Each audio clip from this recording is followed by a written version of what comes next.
بہت سے بلاگرز ہیں جو اپنی فیملی کو بغیر دوپٹوں کے اور اپنی پرائیویسی جو ہے وہ سوشل میڈیا پہ شیئر کرتے ہیں۔ اس وقت کا سب سے بڑا مفتی بھی کوئی ایسا کام کرے جو شریعت سے ہٹ کر ہے، یقینی طور پر وہ غلط ہے۔ وہ لوگ جو اپنی فیملیز کو ساتھ لے کے چلتے ہیں، 70% ذمہ دار مرد ہے۔ اسد نے جو فیصلہ کیا ہے وہ میاں بیوی کا اپنا ذاتی فیصلہ ہے، تو ہمیں اس کو اپریشیٹ کرنا چاہیے۔ اگر کوئی بندہ بغیر مجبوری کے صرف شہرت کے لیے، صرف دولت حاصل کرنے کے لیے اس عورت کا استعمال کرتی ہے، اسلام کی نظر میں ایسی سوچ کے لیے، ایسی نیت کے لیے کوئی اپریشیٹ نہیں ہے۔ السلام علیکم ناظرین، آپ کی میزبان طیبہ بانو اور آپ دیکھ رہے ہیں ڈیلی پوائنٹ۔ ناظرین، جیسے کہ آپ جانتے ہیں کہ کافی دنوں سے اسد جو ہے، اسد نمرہ ولاگز، ان کی ویڈیو بہت زیادہ ٹاپ ٹرینڈنگ پہ چل رہی ہیں، جس میں کہا جاتا ہے کہ میں اسلام سے بہت زیادہ دور ہو چکا تھا اور روزی کمانے کے لیے جو ہے میں اپنی بیوی کی نمائش یوٹیوب پر کرتا تھا، لیکن آج کے بعد میں اپنی بیوی کو کبھی بھی یوٹیوب پر یا سوشل میڈیا پر نہیں لے کر آؤں گا اور میں اس چیز سے توبہ کرتا ہوں اور استغفر اللہ کرتا ہوں۔ اسلام عورت کو کس چیز کے حقوق دیتا ہے، اسلام میں کیا عورت کے لیے جائز ہے اور کیا ناجائز ہے، یہ ساری باتیں آج ہم لوگ مفتی زاہد منظور صاحب کے پاس موجود ہیں، ان سے ہم جاننے کی کوشش کرتے ہیں کہ اسلام جو ہے وہ عورتوں کے حقوق میں کیا لکھتا ہے۔ السلام علیکم جی وعلیکم السلام ورحمۃ اللہ وبرکاتہ۔ سر، کیسے ہیں آپ؟ ٹھیک ہے؟ الحمدللہ میں بالکل ٹھیک ٹھاک۔ جی سر، آپ نے دیکھا ہوگا کہ ابھی جو ٹاپ ٹرینڈنگ ویڈیو چل رہی ہے اسد کی، جس نے کہا ہے کہ میں اسلام سے بہت زیادہ دور ہو چکا تھا، اور بہت سے یوٹیوبرز ایسے ہیں جو فیملی کنٹینٹ بناتے ہیں، اپنی بیویاں، بہنیں اور ماؤں کو جو ہے سوشل میڈیا پہ لے کر آتے ہیں، تو آپ کی اس بارے میں کیا رائے ہے؟ اعوذ باللہ من الشیطان الرجیم، بسم اللہ الرحمن الرحیم۔ سب سے پہلے تو قرآن پاک نے ہمیں ایک چیز کو واضح کیا ہے کہ قیامت کے دن ولا تازر وازرۃ وزر اخری، قیامت کے دن ہر بندے نے اپنا بوجھ اٹھانا ہے، کوئی کسی کا بوجھ نہیں اٹھا سکتا۔ تو سر دست اگر اسد نے یہ قدم اٹھایا ہے، اور اس چیز کو میں نے بھی دیکھا ہے، اس پہ سرچ بھی کی ہے، دیکھا بھی ہے اس کو، تو سب سے پہلے تو اس کی تعریف ہونی چاہیے کہ چلیں کسی بھی وجہ سے اس نے اپنے آپ کو ایک اچھائی کی طرف لے کے آیا ہے۔ تو اب جہاں تک تعلق ہے اس بات کا کہ اسلام عورت کے حقوق کے حوالے سے کیا کہتا ہے، اور اسپیشلی وہ عورت جو بیوی کے روپ میں اس کے حوالے سے کیا کہتا ہے، چونکہ یہ معاملہ ہے میاں بیوی کا، اس میں دوسرے لوگوں کو پڑھنا اور نمراں کے حق میں بات کرنا یہ سراسر غلط ہوگا۔ اگر وہ غیر شادی شدہ ہوتی تو اس کی سچویشن الگ ہونی تھی۔ اب وہ ہے بیوی کے طور پر، شریعت کی نظر میں بیوی کے لیے اللہ تعالیٰ نے مرد کو حاکم بنایا، یہ قرآن کہہ رہا ہے، یہ میں نہیں کہہ رہا۔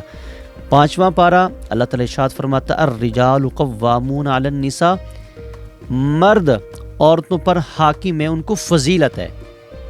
اب اس حاکم ہونے کا بھی ایک الگ مطلب ہے، لیکن میں اس کو لفظ فضیلت میں لے کے آ رہا ہوں۔ تو ان کی بات ماننا بیوی کے لیے شرط ہے، شرط بھی ہے اور ضروری بھی ہے۔ ایک بیوی کے لیے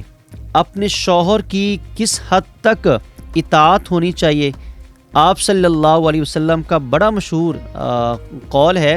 حدیث پاک ہے، کہ جس میں آپ نے فرمایا کہ اگر اللہ کے علاوہ کسی کو سجدہ کرنا جائز ہوتا تو میں عورت سے کہتا ہوں اپنے مرد کو سجدہ کرے، اپنے شوہر کو، لیکن چونکہ خدا کے علاوہ کسی کو سجدہ کرنا جائز نہیں ہے، تو اس لیے آپ نے وہ درجہ تو نہیں دیا شوہر کو، لیکن اس فرمان سے آپ صلی اللہ علیہ وسلم نے وہ حقیقت بتا دی مرد شوہر کی کہ اس کی کیا حیثیت ہے۔ تو ایٹ دی اینڈ یہی ہے کہ اسد نے جو فیصلہ کیا ہے وہ میاں بیوی کا اپنا ذاتی فیصلہ ہے۔ ہاں، چونکہ اس نے اسلامی تعلیمات سے انسپائر ہو کر یہ کیا ہے، خالص نیت کے ساتھ کیا ہے، تو ہمیں اس کو اپریشیٹ کرنا چاہیے، اس کی تعریف کرنی چاہیے، نہ کہ اس کے حوالے سے کوئی نیگیٹو پوائنٹ ہمیں اپنے ذہن میں رکھنا چاہیے۔ یہاں ہم بات کریں گے کہ بہت سے ایسے بلاگرز ہیں، اریب دیکھ لیں، رکی بھائی دیکھ لیں، سسٹرولوجی دیکھ لیں، ماں صفدر، بہت سے بلاگرز ہیں جو اپنی فیملی کو بغیر دوپٹوں کے اور اپنی پرائیویسی جو ہے وہ سوشل میڈیا پہ شیئر کرتے ہیں، بیڈ روم کی، کچن کی، اور ایچ اینڈ ایوری تھنگ جو بھی ان کی پرائیویسی ہے وہ سب یوٹیوب پہ پڑی ہوئی ہے۔ اس بارے میں آپ کی کیا رائے ہے؟ ہمارے لیے یعنی اسلام کی نظر میں نہ میری کوئی حیثیت ہے میرے عمل کی، نہ جتنے بھی نام آپ نے گنوائے نہ ان کی کوئی حیثیت ہے، دنیا کے کسی انسان کی کوئی حیثیت نہیں ہے میرے نبی کریم صلی اللہ علیہ وسلم کی سیرت کے آگے۔ ہمارے لیے ماڈل یہ لوگ نہیں ہیں۔ اگر اس وقت کا سب سے بڑا مفتی بھی کوئی ایسا کام کرے جو شریعت سے ہٹ کر ہے، تو یقینی طور پر وہ غلط ہے، اس کو فالو نہیں کیا جا سکتا۔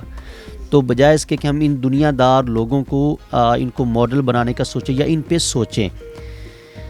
جب 22ویں پارے میں اللہ تعالیٰ نے ارشاد فرمایا وَقَرْنَ فِي بُيُوتِكُنَّ، اللہ تعالیٰ نے عورتوں کو حکم دیا، اسپیشلی اہل بیت کو جو نبی کریم کے گھر والے تھے، کہ گھروں میں ٹھہری رہو۔ پھر اس کے بعد آپ صلی اللہ علیہ وسلم کی جو ازواج تھیں وہ گھر سے نکلی نہیں ہیں، انہوں نے اپنے آپ کو گھر تک محدود رکھا ہے۔ اس کا یہ مطلب بھی نہیں ہے کہ شریعت ہمیں روکتی ہے کہ عورت باہر نہ نکلے، اس کا یہ مطلب بھی قطعی طور پہ نہیں ہے۔ شریعت جو ہے اجازت بھی دیتی ہے، اور ہمارے سامنے یہ چیز بھی ہے کہ نبی کریم صلی اللہ علیہ وسلم کے دور میں اور بعد میں دوران جنگ خواتین کی مدد لی جاتی تھی اور خواتین اپنے حصے کا کام کرتی تھیں۔ حضرت عمر رضی اللہ تعالیٰ عنہ کے دور میں خواتین کے حصے کچھ مخصوص کام انہوں نے لگائے تھے، کچھ ڈیوٹیاں تھیں ان کی جو انہوں نے وہ کرنی تھی۔ تو اس کا مطلب یہ ہے کہ شریعت اپنے دائرے کے اندر رہتے ہوئے عورت کو باہر نکلنے کی بھی اجازت دیتی ہے، لیکن اگر کوئی بندہ بغیر مجبوری کے صرف شہرت کے لیے، صرف دولت حاصل کرنے کے لیے اور صرف اپنے آپ کو پاپولر کرنے کے لیے یا اپنی ریٹنگ کو آگے لے کے آنے کے لیے اس عورت کا استعمال کرتی ہے، اس چیز کا استعمال وہ کرتا ہے،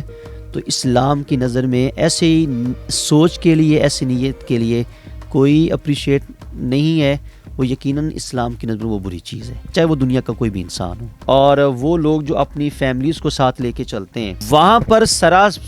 سب سے زیادہ 70% ذمہ دار مرد ہے۔ اگر وہ کام اچھا ہے تو بھی 70% اور اگر وہ کام برا ہے تو بھی 70%۔ اب اسلام یہ کہتا ہے کہ اپنے گھر کی عورتوں کو گھر تک محدود رکھو، تو ان خواتین کے لیے بھی یہی حکم ہے، ان مردوں کے لیے بھی یہی حکم ہے کہ وہ اپنے آپ کو گھر کے اندر محدود رکھیں۔ ایسے لوگ جو اپنی فیملی کو آگے لے کے آتے ہیں، شریعت کی نظر میں یہ بالکل بھی مناسب نہیں ہے، اور اس کا ذمہ دار صرف مرد ہے، 70%، 30% اس میں وہ خواتین اس کی ذمہ دار ہے۔ اسد نے اگر نمرہ کو منع کر دیا اور نمرہ 3 سال بعد اسد نے توبہ کیا، تو کیا اس کی مشاورت ہے، معافی مل سکتی ہے اسد کو ان چیزوں کی؟ اسد کو یہ سوچ ملی ہے اور یہ جو ہدایت میری نظر میں ملی ہے، یہ اللہ کی کرم نوازی ہوئی ہے، تو یہ سوچ ملی ہے، تو یقینی طور پر اگر وہ خالصتاً اللہ کی رضا کے لیے نکلے ہیں تو اس سے پہلے جتنا بھی کام ان سے ہوا ہے اس کے وہ خالصتاً یقینی طور پہ توبہ کریں گے، تو اللہ کی ذات سے پر امید ہیں ہم، اور اللہ کی شان کا تقاضا بھی ہے کہ ان کو ان کے سابقہ تمام چیزوں کی معافی ملنی چاہیے۔ اگر ریٹنگ کم بھی ہو، یہ میاں بیوی نے آپس میں مشورہ کرنا ہے، وہی میں عرض کر رہا ہوں کہ میاں بیوی نے آپس میں ایک دوسرے سے بات کرنی ہے، ایک دوسرے سے مشورہ کرنا ہے، ایک دوسرے سے کوآپریٹ کرنا ہے، ہائپر کسی نے بھی نہیں ہونا۔